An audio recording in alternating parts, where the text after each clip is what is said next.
Gamit nitong degreaser na to para maglinis ng makina. Sobrang dumi na nitong makina ko. Langis, saka yung mga naipon na alikabok, nanigas na sa sobrang tagal na hindi nalilinis tong makina.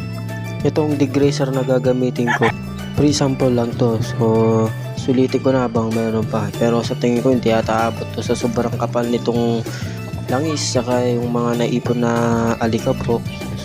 Simula kasi nung nakuha ko tong motor na to, hindi pa nalilinisan. Dito pa lang medyo nagalanganin na ako sa degreaser na kasi konti na lang o kalahati na lang, hindi na ata abot Pero kaganda naman mabilis naman matanggal yung iba. So kung gusto nyo matry yung gantong degreaser, andyan lang yung link, nasa yellow basket. So ayan, sinisipat ko na mabuti para malinis. At hindi na nga aabot yung degreaser na ginamit ko. Pero at